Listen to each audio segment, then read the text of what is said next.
غير المغضوب عليهم ولا الضالين آمين. السلام عليكم ورحمة الله تعالى وبركاته. بسم الله الرحمن الرحيم. الحمد لله رب العالمين، وبه نستعين على أمور الدنيا والدين. والصلاة والسلام على رسول الله محمد بن عبد الله وعلى آله وصحبه أجمعين. ربنا لا علم لنا إلا ما علمتنا إنك أنت العليم الحكيم. رب اشرح لي صدري ويسر لي أمري واحلل عقدة من لساني يفقهوا قولي. أما بعد. Alhamdulillah, para jemaah, kita malam hari ini masih bisa berkumpul dalam keadaan istiqamah dalam menuntut ilmu, ingin menghilangkan kebodohan yang ada di dalam diri kita dan mengenal sesuatu yang disyariatkan oleh Allah dan Rasulnya melalui jalan yang benar, yang sesuai insyaallah dengan yang diridhoi oleh Allah Subhanahu wa taala. Bismillahirrahmanirrahim. Qala musannif rahimahullahu taala wa nafa'ana bi mulukihi wa maddana bi asrarihi wa bikum fid dharain amin. Bismillahirrahmanirrahim. Fawailul lil jahilin. Fawailu, maka celaka. Wail itu sebenarnya bisa bermakna dua, Pak. Ada wail, jadi wail itu sebenarnya ada dua tempat namanya wail celaka. Ada namanya neraka wail. Jadi bisa dimaknai fawailul, maka ada neraka wail, bisa, atau bermakna celaka. Fawailul maka celaka lil jahili, bagi orang yang bodoh. Lil jahili, bagi orang yang bodoh. Celaka, maksudnya celaka di sini dia terkena azab dan kebinasaan. Atau bisa kita maknai wail di sini adalah lembah neraka jahanam. Sebagaimana yang dikatakan oleh Asy-Syarbini lil jahili haitsu yata'allam marratan wahidah. Jadi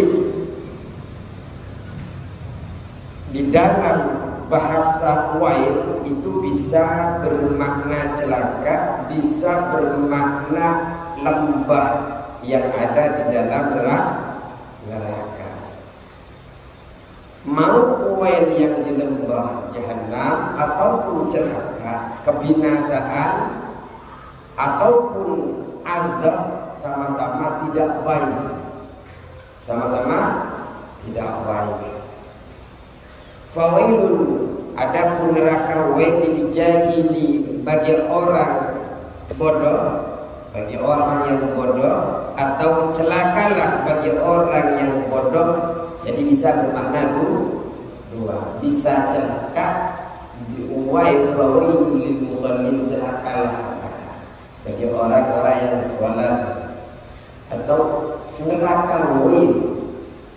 Neraka wail adalah lembah yang ada di dalam neraka jahanam. Bisa bermakna neraka jahanam. Haitsu sekiranya lam yata'allam, yang tidak belajar siapa jahil. Lam yata'allam, yang tidak belajar siapa jahil.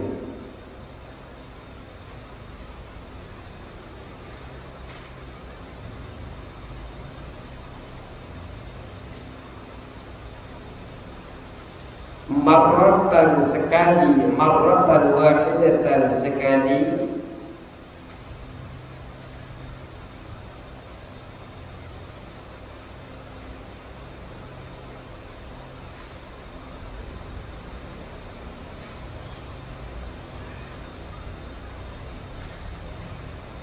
wa wailun dan celaka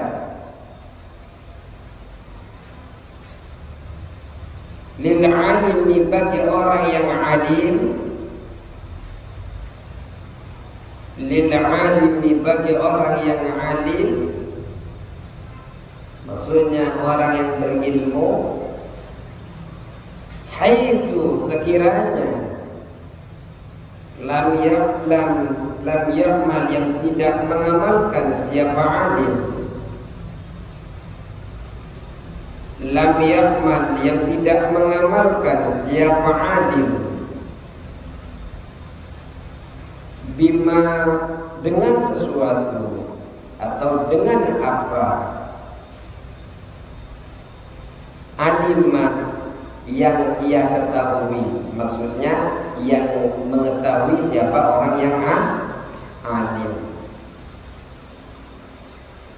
alfa marratin dengan 1000 kali.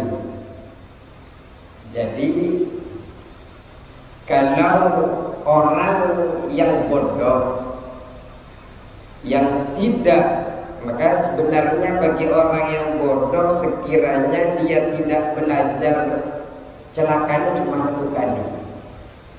Cuma bagi orang yang alim, ketika dia tidak mengamalkan kealimannya, ilmunya, maka celakanya 1000 kali. Kenapa bisa 1000 kali? Karena tidak mengamalkan. Tapi kalau orang yang tidak tahu, celakanya karena tidak belajar.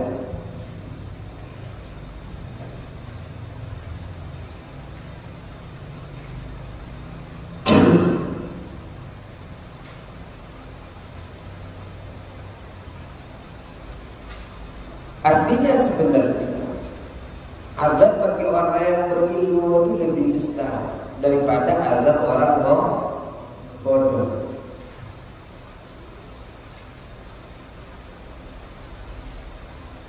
Tapi kita tahu, ini kata ulama, kalau kita bilang azab bagi orang yang bodoh cuma 1.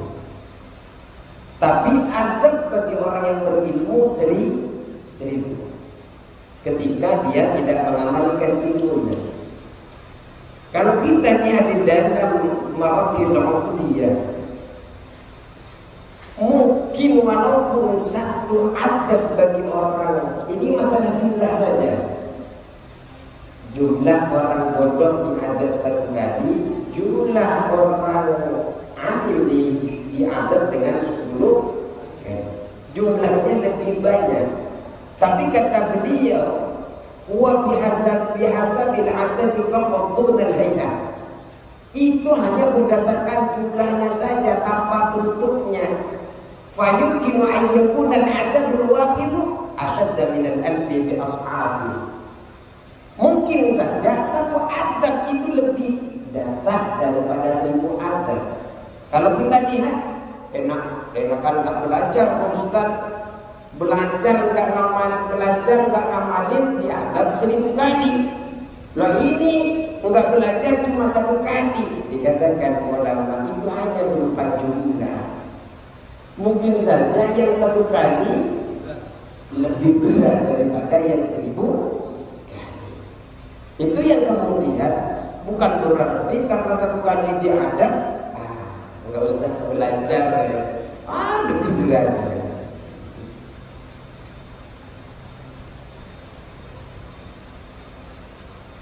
Karena memang betul seseorang yang berilmu itu ketika meninggalkan kewajibannya atau melakukan sesuatu yang haram, Allah Ta'ala akan mengadabnya. Tapi adab itu untuk apa? Ayyakuna ta'dzibuhu ta'ala lahu tamkhiran lahu. Tapi adab yang diberikan kepada orang yang berilmu itu tadhiran, sebagai bentuk penyucian. Laundry. Gimana? Dilihat masih kotor, di laundry lagi. Masih kotor, di laundry. Jadi adab yang diberikan kepada orang yang berilmu bentuk karena di laundry, dicuci. Ketika sudah dicuci, dimasukkan lagi ke dalam surga.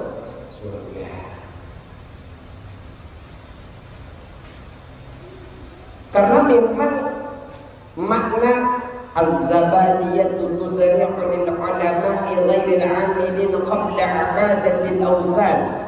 Kata az-zabaniyah dikatakan az-zabaniyah, malaikat penyiksa itu bergegas untuk cepat-cepat menyiksa para ulama yang tidak beramal sebelum para berhala, penyembah berhala. Sebagaimana diriwayatkan daripada Rasulullah sallallahu alaihi wasallam, al-alimu habibullah, orang yang berilmu adalah kekasih Allah, walau kana fasiqan, walaupun dia orang fasik. Wal jahilu aduwwullahi walau kana 'abidan, dan orang yang bodoh adalah musuh Allah meskipun dia ahli ibadah. Saking pentingnya orang yang berilmu walaupun fasik. Orang yang berilmu fasik itu dia berilmu tidak mengamalkan ilmunya, sering melakukan dosa, minum khamr, judi, apa, padahal dia ahli. Ini masih dianggap kekasihnya Allah. Ketimbang orang yang bodoh tapi tidak berilmu. Kemudian diceritakan ini di dalam cerita kitab Maraqil Ulumiyah syarahnya. Wa hukiya anna ba'dhan nas istalafa fi syarfil 'alimil fasiqi wa syarfil jahilil 'abid. Perlu saya ceritakan bahwa sebagian orang berbeda pendapat tentang kemuliaan orang yang berilmu fasik dan orang yang ahli ibadah tapi bodoh. Beda-beda pendapat. Karena beda-beda pendapat, fa kharaja ahadun minhum. Kemudian salah seorang mereka keluar dan pergi ke tempat ibadah. Wa hadahaba ila saw'atil 'abidil jahili.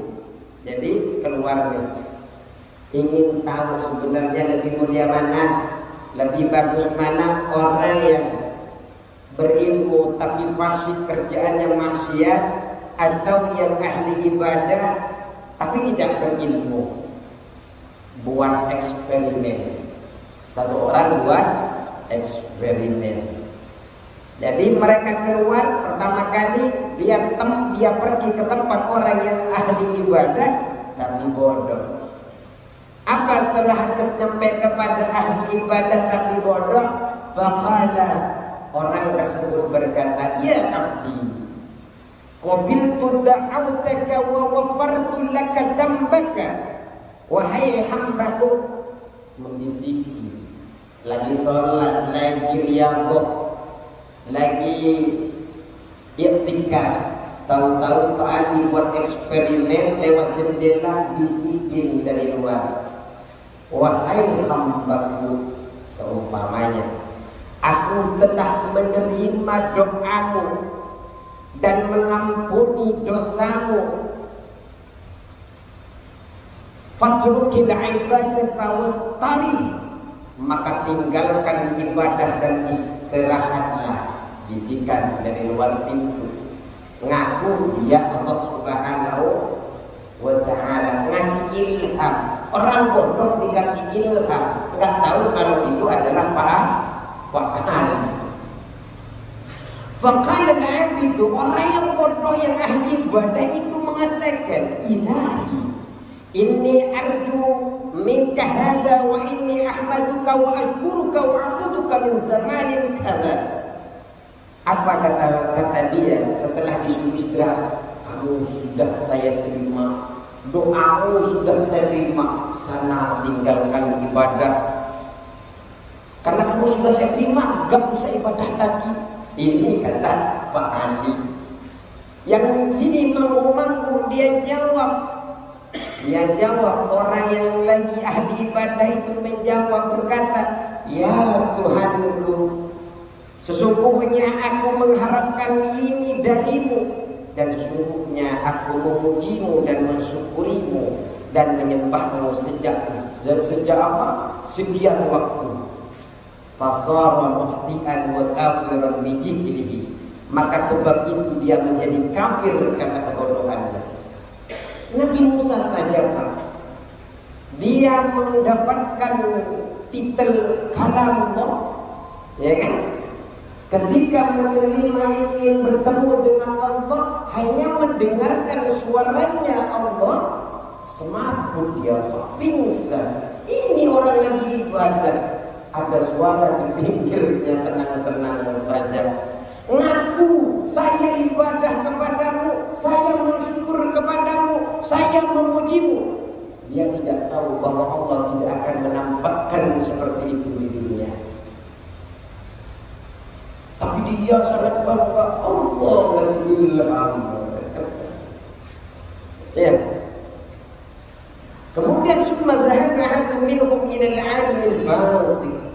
Kemudian orang tersebut yang tadi itu, salah seorang dari mereka itu pergi kepada orang yang alim tapi fasik, suka melakukan dosa. Fa idza huwa yasrabul khamra, dan ternyata dia itu sedang minum khamr. Faqala, kemudian orang yang datang itu membisikkan lagi, tapi minum khamr, ada bisikan sama persis Pak Adi membisikkan orang yang ahli ibadah. Apa bisikannya? Ya abdi, ittaqi minni wa ana rabbuka asturu dzambaka wa anta la tastahi minni. Wahai hambaku, takutlah kepadaku dan aku adalah Rabbmu yang menutupi dosamu dan engkau tidak malu kepadaku. Bisikannya Pak Adi nyuruh orang yang mabuk menyembah dia. Alim tapi melakukan dosa. Fa inni uridu likaka, maka sungguh aku ingin membinasakanmu. Berkata orang itu, fasallal alimul fasik, kemudian menghunuskan sayfahu, menghunuskan pedangnya. Orang yang berilmu ini menghunuskan pedangnya, wa kharaja min makanihi. Setelah dia menghunuskan pedangnya dan beliau ini keluar dari tempatnya, ketika minum dibisikin, nyembah aku, kamu jangan lagi bernasihat, jangan minum-minum khamr. Gayanya kayak ustaz, bisikannya kayak ustaz. Kamu gak malu apa? Kamu selalu berdosa kepadamu, kamu gak menyembah aku. Kata si pembisik, apa yang terjadi?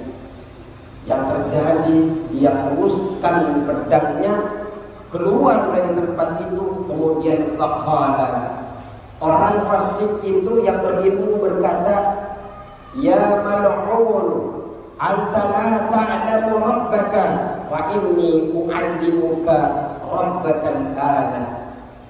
Fa farra dhalika al-khalidu.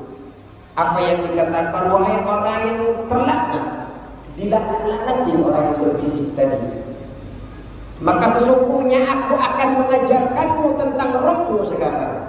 Maka orang yang berkata itu lari. Lalu apa tadi? Fa'ulima bidzalika sarful ilmi wa ahlihi.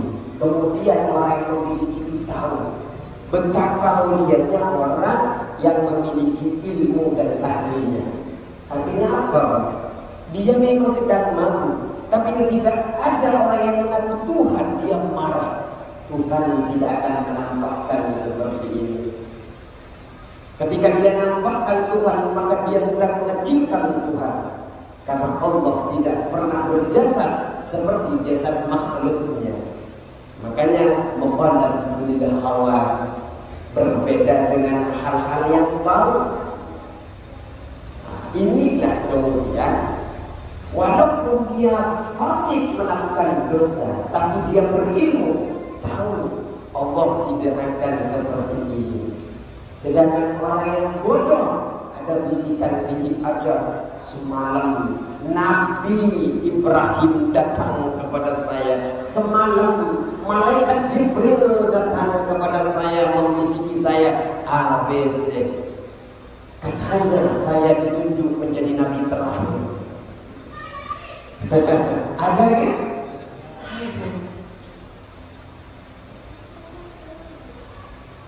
Celaka bagi orang yang bodoh, celaka.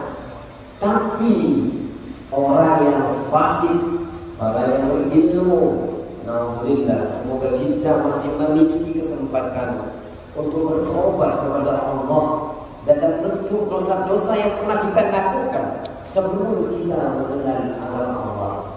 Memang kita mungkin mulai kecil sudah beragama Islam, tapi belum mengenal Islam secara utuh. Mengenal Islam cuma mungkin lalai kita mengamalkan apa yang kita ketahui. Semoga akhir hidup kita berkah dari majlis ini, kita semakin memperbaiki hari demi hari, sehingga ketika kita wafat dalam keadaan syahadat kepada Allah dan Rasulnya, wafat dalam keadaan Rasulullah di ma'amin Rabbana. Memang betul juga di dalam hadis Rasulullah sallallahu alaihi wasallam, la yadkhulul jannata man kana fi qalbihi misqal dzarratin min khibar. Orang tidak akan masuk surga yang di dalam hatinya ada ketakabburan. Tapi ingat, lanjutan hadis itu tidak akan masuk neraka bagi orang yang di dalam hatinya ada sebuah derok keimanannya. Artinya sedikit saja kita iman, mungkin potensi dicebur ke neraka masih ada, tapi nggak akan abadi di neraka. Artinya kita tidak akan menjadi bahan bakar neraka. Dicelupin akan masih kotor, dicelupin lagi. Setelah bersih, sana kamu sudah suci. Karena memang neraka bukan buat orang yang banyak dosa. Dicelupin, setelah bersih langsung masuk ke dalam surganya Allah. Semoga kita tidak sampai dicuci begitu, Pak. Memang dosa kita banyak, Pak. Aib kita karena ditutupi oleh Allah. Hari ini kita dosa yang kita lakukan selama kita masih muda tidak ditunjukkan oleh Allah, itu adalah nikmat yang luar biasa.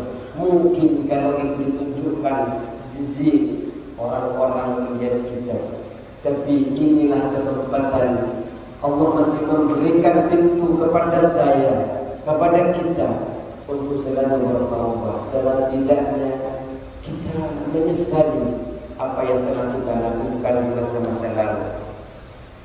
Lanjut. Wa'lam dan ketahuilah. Ini kita sekarang akan belajar tentang tingkatan penuntut ilmu. Penuntut ilmu ada tingkatannya, Pak. Tipe orang dalam menuntut ilmu. Mau dulu, sampai lupa kalau belum dulu. Alhamdulillah.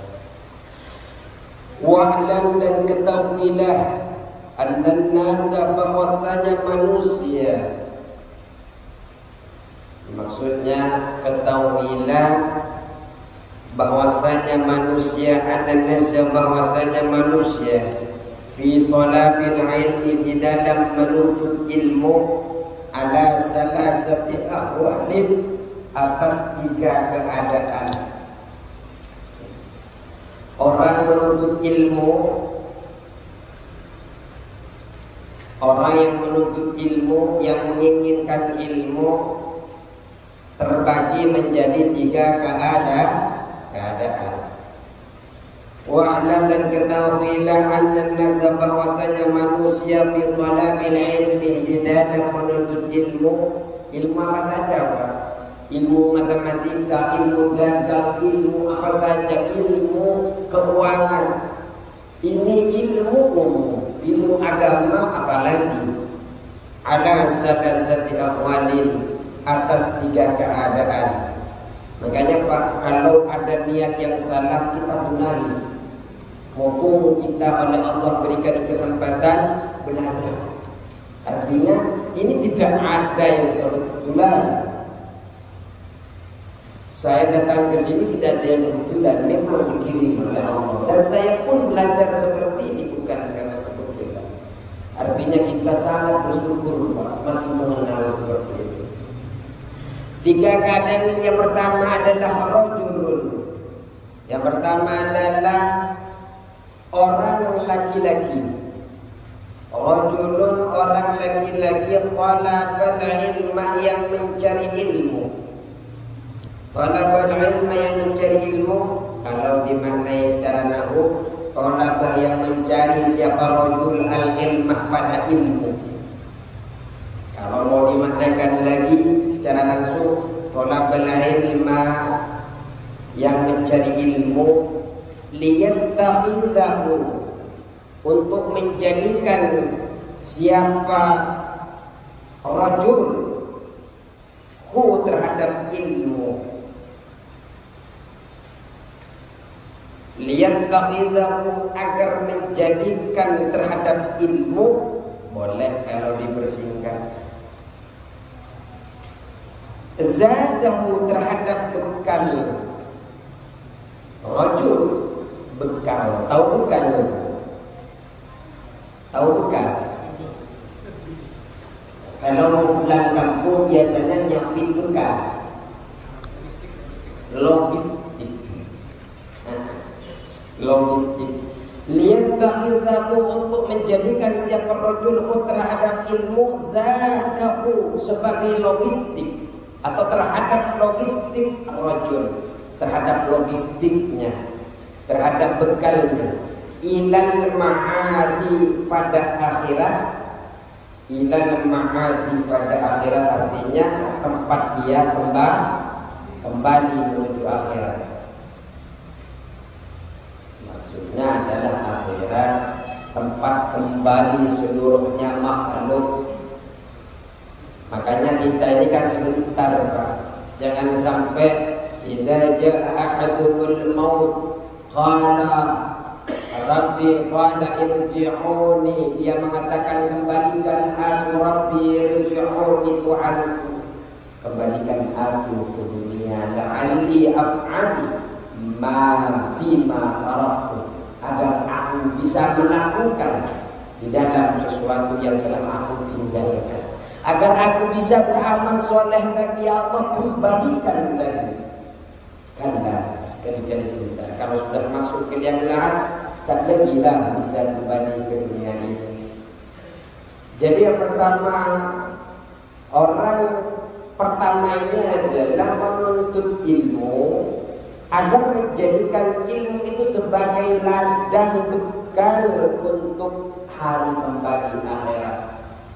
Orang yang belajar matematika, ketika saya bisa matematika, Allah mudahkan dengan ilmu itu, Allah berikan rezeki lewat ilmu itu, saya bisa menabung akhirat melalui ilmu yang bermanfaat matematika, melalui ilmu manfaat bahasa Indonesia, melalui ilmu yang bermanfaat bahasa Inggris. Bekal akhirat dengan ilmu. Orang anak tetangga-tangga, ayo belajar bahasa Inggris. Di luar sana sudah bayar 200.000, 300.000, dah bayar sih mas. Enggak punya, enggak apa-apa. Artinya mereka bukan duit. Ini salah. Orang-orang sekarang mencari sekolah yang dipikirkan adalah urusan sekolah di mana dia potensi kerja apa enggak. Itu saja. Nanti akan ada nanti di bagian yang kedua. Potensi berbahaya sekali. Artinya kita ini sudah khawatir dengan rezeki yang Allah berikan. Ini bahaya sekali. Pemikiran kita itu sudah dominan kepada takut tidak makan. dominan takut ketika dia hidup. Tidak, ini masalah akidah. Padahal Allah tunjukkan hewan yang ada di dalam batu saja bisa hidup. Masa kalian tidak bisa hidup? Masa kita kan hanya tugasnya ikhtiar, ya. Semakin banyak ikhtiar, semakin banyak yang menanam, ya semakin banyak dia akan petik. Setidaknya dia akan petik di akhirat. Saya Ustaz kerja dari pagi sampai jam 12. Yang lain saya lihat kerjanya 3 jam tapi lebih kaya daripada saya. Hidup itu bukan persoalan kaya atau tidak. Persoalan kita mensyukuri hasil itu, kemudian dibuat kemana hasil itu. Apakah itu bisa buat manfaat kita lebih dekat dengan Allah atau lebih jauh kita dengan Allah. Ada yang 1 jam kan sampai segitu. 1 jam bisa orang bisa dapat puluhan juta bagi yang dimurahkan rezekinya. Tapi kita lihat carut marut dalam keluarganya. Istrinya merasa kurang diperhatikan, anaknya kurang diperhatikan, bokrok dalam rumah tangganya, tahu-tahu keluarganya selingkuh dan sebagainya. Artinya kita tahu bahwa sebenarnya di dalam kehidupan ini ada yang ngatur. Ada yang ngatur. Makanya nanti ini sebenarnya hidup ini kalau di dalam tafsir itu ada nikmat, ada bela, ada ujian. Kadang Allah berikan nikmat kepada kita bukan dulu itu nikmat. Kalau kita tidak mensyukuri apa yang Allah berikan kepada kita, itu menjadi ujian, menjadi bala yang akan dihisab nanti di akhirat. Hal ini apapun yang kita miliki, yang penting intinya kita ikhtiar sebaik mungkin. Salah kalau kita tidak ikhtiar kemudian minta banyak kepada Allah. Kita ikhtiar dulu. Sebagai ustaz yang mentolak dulu. Sebagai guru publik yang berangkat dengan serius. Sebagai guru bukan hanya soal belajar mengajar, dia bagaimana memperbanyak hasanah keilmuan sehingga bisa diluangkan kepada murid-murid di sekolah. Ada ketika dia mengajar masih nanya, gajinya berapa di sini? Banyak tidak? Ada tidak? Oh enggak sih, saya tempat lain. Masih takut bahwa sebenarnya yarfa'illahu alladziina aamanu minkum walladziina utul ilma. Orang yang berilmu, makanya jenengan itu tambahkan ilmu. Ilmu apa saja? Ilmu yang ahli di bidang montir tambahkan. Tapi ada selipkan di dalam pencarian ilmu itu bekal akhirat. Siapa tahu di tengah jalan ada orang yang kesusahan, kita tolong dia. Saudara, perihal nanti di balik itu dikasih oleh Allah itu rezeki yang Allah berikan lewat yang tidak terduga.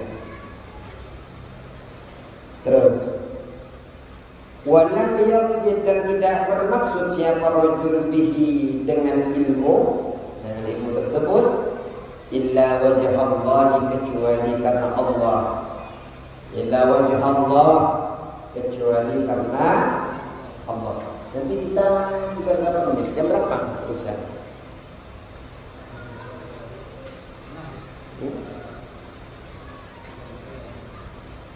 19.06 kan?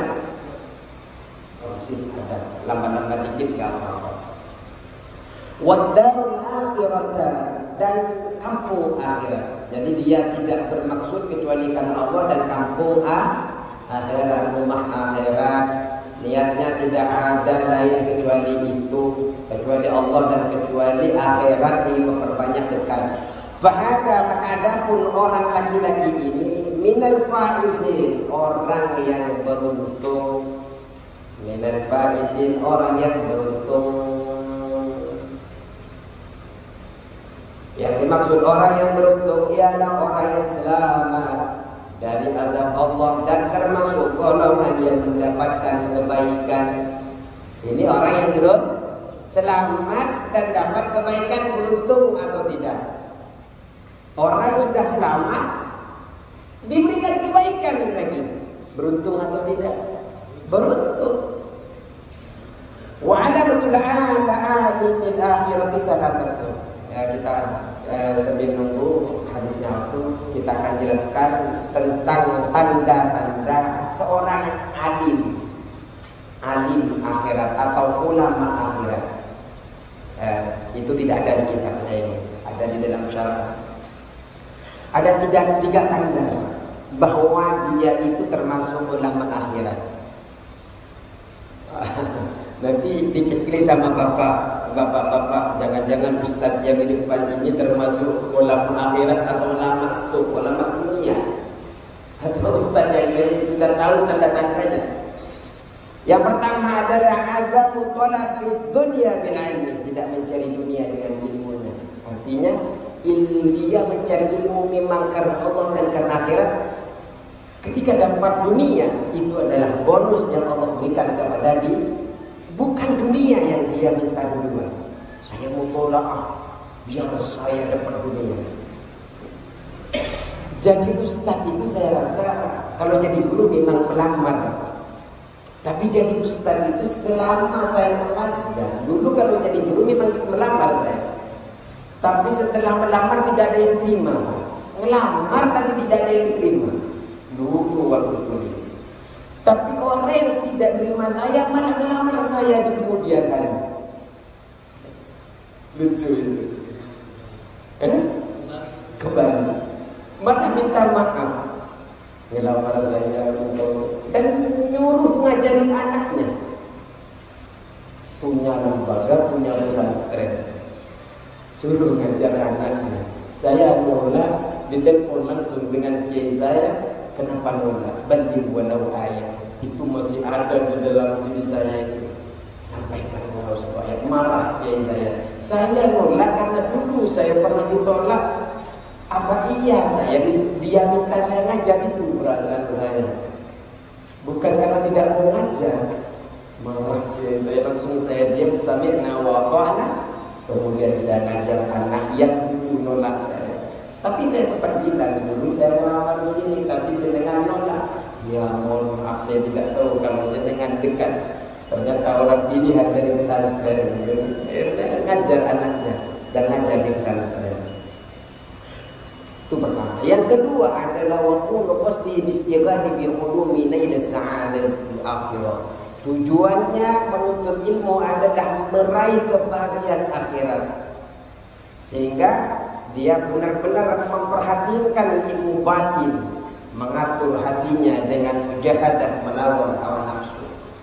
Tujuan menuntut ilmunya adalah meraih kebahagiaan akhirat. Sehingga memang betul-betul dia jaga hawa nafsunya, bisikan duniawi itu ditepis. Malam minggu itu Pak, kalau jenengan tahu banyak tawaran di luar. Malam minggu itu banyak tawaran. Maksudnya kalau segi, maksudnya duniawi, kalau saya terima hanya karena memang undangan-undangan di luar itu kan malam minggu. Tapi saya kasih waktu, kalau mau undang malam itu habis isya sebelum jam 10. Karena jam 10 saya ngisi juga. Kalau lewat jam 10 silahkan cari ustaz lain. Bukan saya tidak mau, karena kita sudah melakukan akad kontrak dengan mereka. Artinya itu bukan tujuan. Sampai niat saya hari ini seperti itu. Wa qawmu timati fi ulumi al-ittiba'i sahibi syari'ati fi af'alil aqwali. Yang ketiga adalah sandarannya dalam ilmu adalah mengikuti Nabi sallallahu alaihi wasallam, baik dalam ucapan maupun perbuatan.